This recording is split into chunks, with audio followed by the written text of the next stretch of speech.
Kembali di Metro Siang, pemirsa. Metode pembayaran dengan menggunakan kris sudah menjadi kebiasaan bagi masyarakat Indonesia. Kris kini menjadi sistem pembayaran yang mempermudah warga dan berguna untuk mengontrol keuangannya. Untuk mengetahui lebih lengkapnya seperti apa reaksi masyarakat sebagai pengguna kris, berikut liputan jurnalis Metro TV, Rona Marina dan juru kamera Agus Taufik untuk Anda. Di pagi yang cerah ini, sebelum beraktivitas, saya mau sarapan dulu. Lapar, mau isi perut. Nah, kebetulan saya lagi ada di kawasan Kemanggisan. Di sini banyak pedagang kaki lima yang menjajakan berbagai macam makanan tentu saja. Nah, pagi ini saya lagi pengen makan bubur ayam. Yuk ikuti saya beli dulu. Pak, saya mau pesen bubur satu ya Pak ya, nggak pakai kacang. Iya. Dimakan di sini aja. Iya. Gitu, oke. Tapi kita cek dompet dulu. Oh, duit nggak ya? Harganya berapa Pak? 15. Kalau satu ya? Ya, nggak bawa uang cash ternyata. Oh iya, Pak, ini bisa pakai kris nggak? Bisa. Di mana Pak kodenya Pak? Oh, ada di depan sini. Nah, tara. Nah, ini dia. Nah, ngomong-ngomong, soal saya yang tadi tidak bawa uang cash atau cashless, ini ternyata metode atau standar QR nasional atau kris yang biasa dipakai ini cukup mempermudah begitu ya buat saya sebagai masyarakat. Nah, lantas seperti apa sih tanggapan dari masyarakat yang lainnya ataupun pembeli? Kalau kami sendiri emang satu males ke ATM nih gitu kan, terus handphone kan kemana-mana dibawa tuh. Ya, jadi menurut kami emang lebih praktis pakai kris aja sih daripada bawa cash atau bawa kartu gitu. Lebih fleksibel ya. Terus kita yang sering pindah-pindah tempat dan mungkin agak susah bawa cash gitu, bisa langsung bayar pakai kris. Terus pembayaran pakai kris juga ini kan banyak warung-warung, tempat-tempat kan sudah bisa pakai kris, jadi lebih enak aja sih. Nah, Pak, saya tadi kan beli bubur ya Pak ya, satu porsi tanpa kacang, itu berapa Pak jadi totalnya? 15.000. Saya bayarnya pakai kris ya Pak ya? Oke. Sebentar, kita bayar dulu ya.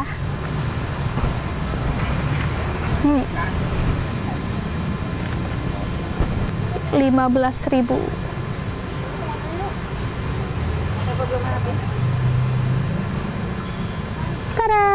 Sudah selesai pembayaran saya menggunakan kris. Nah, kita tanya yuk sama penjualnya langsung, sebetulnya apa sih manfaat dari Bapak menerapkan kris begitu Pak untuk pembayaran bagi para pelanggan itu apa Pak?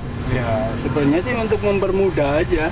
Kan, soalnya kadang-kadang kan uang receh susah tuh. Jadi kalau pakai kris kan kita nggak perlu megang duit atau ngembaliin gitu. Dari Jakarta, Rona Marina, Agus Taufik, Metro TV. Ya pemirsa, berbicara mengenai kris dan juga GPN, Amerika Serikat ini mengkritik kebijakan Bank Indonesia terkait sistem pembayaran berbasis QR nasional atau Quick Response Code Indonesian Standard atau KRIS. Apa yang menyebabkan kritik dilayangkan oleh Amerika Serikat? Apakah ini akan mempengaruhi turun atau tidaknya tarif resiprokal yang ditetapkan Amerika Serikat ke Indonesia? Mari kita ulas dalam infografis GPN dan KRIS disenggol Amerika Serikat. Apa penyebabnya? Nah, kritik ini dimuat dalam laporan tahunan 2025 National Trade Estimate atau NTE yang dirilis oleh Kantor Perwakilan Dagang Amerika Serikat. Kurangnya keterlibatan pihak internasional, khususnya pelaku usaha asal negeri Amerika Serikat, dalam proses penyesuaian kebijakan KRIS itu menjadi salah satu faktor mengapa mereka merasa kurang terlibat begitu ya, merasa tidak diajak begitu. Dan menurut perusahaan Amerika Serikat ini menyatakan bahwa perusahaan-perusahaan asal negeri Paman Sam tersebut, termasuk penyedia layanan pembayaran dan bank, merasa tidak diberi informasi yang cukup mengenai perubahan sistem QR tersebut dan juga tidak diberi ruang untuk menyampaikan pandangan atau masukan. Menurut Amerika Serikat, dua sistem pembayaran digital tersebut tidak dirancang agar kompatibel dengan sistem pembayaran internasional. Lantas apa sih sebenarnya KRIS itu pemirsa? Nah, KRIS mungkin kita sudah sering menggunakannya, tapi kita belum benar-benar mengerti bagaimana cara kerjanya. Jadi KRIS atau Quick Response Code Indonesian Standard adalah standar kode QR nasional yang dikembangkan oleh Bank Indonesia untuk memfasilitasi pembayaran digital di Indonesia. Bagaimana dengan GPN? Nah, kalau GPN pemirsa, merupakan gerbang pembayaran nasional yang merupakan sistem pembayaran nasional di Indonesia yang mengintegrasikan berbagai instrumen dan kanal pembayaran. Jadi apakah kedua platform tersebut ini sama? KRIS dan GPN adalah dua hal yang berbeda namun saling berhubungan dalam sistem pembayaran digital di Indonesia. Kalau misalnya GPN begitu ya, GPN ini sebenarnya adalah infrastruktur yang menghubungkan bank-bank di seluruh Indonesia dan memungkinkan transfer dana antar bank secara efisien. Sementara KRIS adalah standar kode QR yang dapat digunakan untuk pembayaran digital di berbagai platform. Seperti kalau kita kenal nih ya, yang kita tahu ada OVO, Dana, GoPay, ShopeePay dan lain sebagainya itu sebenarnya menggunakan KRIS itu tadi. Nah, di mana saja sih bisa menggunakan KRIS maupun GPN? Sebenarnya kalau KRIS itu adalah semua merchant yang memiliki logo KRIS tersebut, begitu. Nah, dengan KRIS, semua pembayaran menggunakan QR Code, baik dari aplikasi mobile banking, e-wallet, maupun platform pembayaran digital lainnya. Dan dapat dilakukan melalui satu kode QR yang sama. Nah, kalau GPN itu seluruh mesin elektronik data capture dan ATM di Indonesia. Ini adalah sistem yang diinisiasi oleh BI untuk mendukung transaksi pembayaran secara domestik. Bank Indonesia mencatat nilai transaksi perbankan digital ini pemirsa sebenarnya tumbuh 16,5% ya. 16,16% dibanding tahun 2023. Jadi selama 1 tahun itu tumbuhnya cukup pesat. Ini sumbernya dari Bank Indonesia dibandingkan dengan tahun sebelumnya. Mencapai 881 triliun dan volume transaksi ini juga meningkat dengan nilai pembayaran digital mencapai 3,5 miliar. Transaksi pada Januari 2025 tumbuh 5,3% dibanding tahun sebelumnya year on one. Nah, apakah Indonesia ini harus gentar jadinya atas kritik Amerika Serikat ini? Untungnya pemerintah sudah menegaskan kritik Amerika Serikat terhadap KRIS dan GPN tidak akan menyebabkan Indonesia mencabut kedua sistem pembayaran tersebut. Indonesia akan tetap mempertahankan KRIS dan GPN karena dianggap penting untuk menjaga kepentingan nasional dan mendorong pertumbuhan ekonomi digital. Lalu bagaimana dengan tarif resiprokal Amerika Serikat? Apakah akan berpengaruh karena KRIS dan GPN ini? Well, belum ada informasi pasti sebenarnya mengenai hal ini. Apapun yang terjadi, Indonesia perlu mempertahankan apa yang menjadi keuntungan untuk Indonesia juga. Dan itu pun juga sudah dikatakan oleh pemerintah melalui Ketua Dewan Ekonomi Nasional Luhut Binsar Panjaitan. Sehingga kebijakan yang terlahir dari negosiasi tarif resiprokal ini mampu menguntungkan kedua belah pihak. Nah, untuk memahami lebih lanjut pemirsa mengenai kekhawatiran Amerika Serikat dan bagaimana Indonesia harus menyikapinya, kita akan membahasnya lebih lanjut juga pemirsa dengan Nailul Huda yang merupakan Direktur Ekonomi Digital Selyos. Selamat siang Mas Huda, terima kasih atas waktunya bersama kami di Metro Siang. Mas, mungkin saya ingin tahu pertama-tama pendapat Mas Huda sendiri mengenai kekhawatiran Amerika Serikat yang mengatur negara kita dengan meminta Indonesia untuk tidak lagi menggunakan KRIS dan GPN itu bagaimana? Ya, ini sangat terkait dengan sebenarnya sangat terkait dengan cuan yang diperoleh Amerika Serikat melalui dua layanan keuangan globalnya, yaitu Mastercard dan Visa, yang memang ini semakin ditinggalkan oleh masyarakat. Nah, kalau kita lihat datanya, ini untuk pertumbuhan transaksi elektronik sendiri ya, menggunakan server base, ini akunnya itu tumbuh sekitar 47% di rata-rata di periode 2014 sampai tahun 2024. Nah, kalau kita bandingkan dengan transaksi dan pertumbuhan juga kartu debit dan kredit, itu sangat rendah sekali. Jadi kartu kredit itu ini cuma 1,94% saja untuk pertumbuhan akunnya. Nah, kalau kita lihat pertumbuhan transaksinya, untuk pertumbuhan transaksi menggunakan ya server base dan tadi KRIS juga itu memang ada di angka 2 digit. Tapi kalau kita lihat untuk transaksi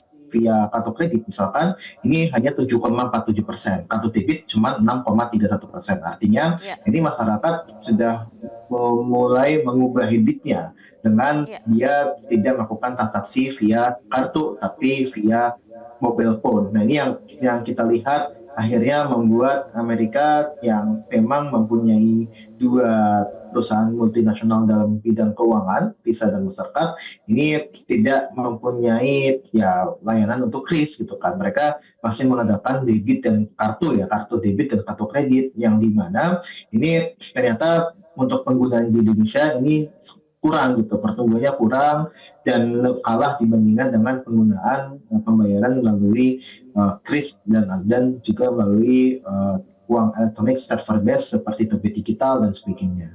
Oke, oke. Jadi itu sebenarnya ya karena kita shift tadi ya dari yang tadinya menggunakan kartu-kartu jadi menggunakan kode gitu. Namun kan kalau kita lihat negara-negara di luar sana juga seperti itu. Sekarang mereka sudah menggunakan pembayaran digital gitu. Jadi apa perbedaannya? Maksudnya apa yang diinginkan Amerika Serikat untuk kita? Apakah kita misalnya harus menggunakan platform mereka, katakanlah Apple Pay atau dan lain sebagainya?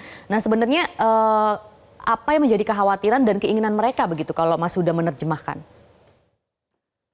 Ya, kalau saya terjemahkan sebenarnya ya tadi Amerika ingin untuk masif penggunaan Mastercard ataupun Visa kartu mereka yang semakin masif dan mengurangi untuk ya tadi penggunaan QR code ataupun kris ini. Karena kalau kita lihat ini yang menyebabkan penggunaan kartu ini menjadi lebih jarang digunakan di dalam negeri gitu kan. Meskipun kita juga tahu di beberapa negara pun juga sudah mengadopsi pembayaran via QR gitu kan.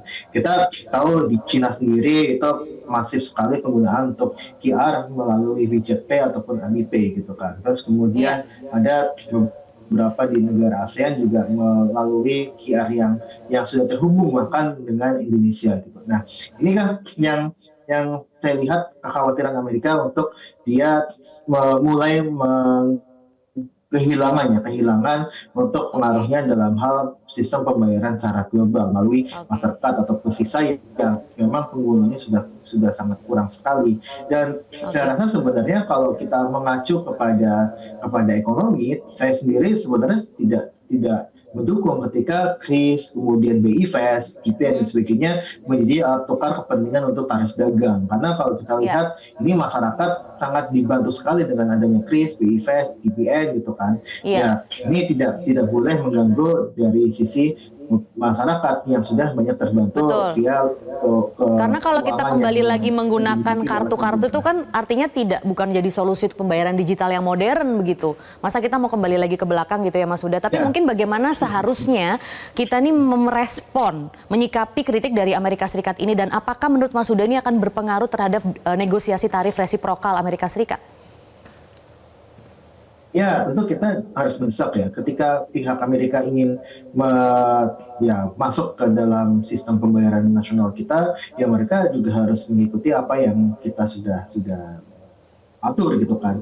Bahwa kalau misalkan Apple Pay mau masuk ke dalam negeri, itu juga harus melakukan perizinan ke Bank Indonesia misalkan.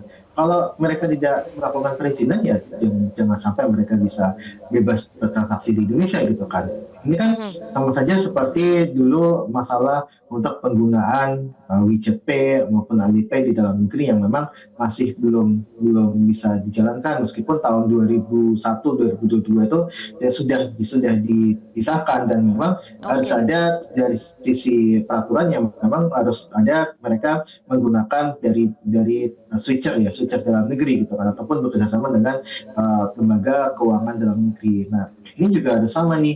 Jangan sampai ini kalau mereka ingin masuk ke dalam negeri, kita harus mengalah dengan memperbanyak lagi dan memasifkan lagi untuk yang penggunaan kartu seperti kartu kredit dan kartu debit.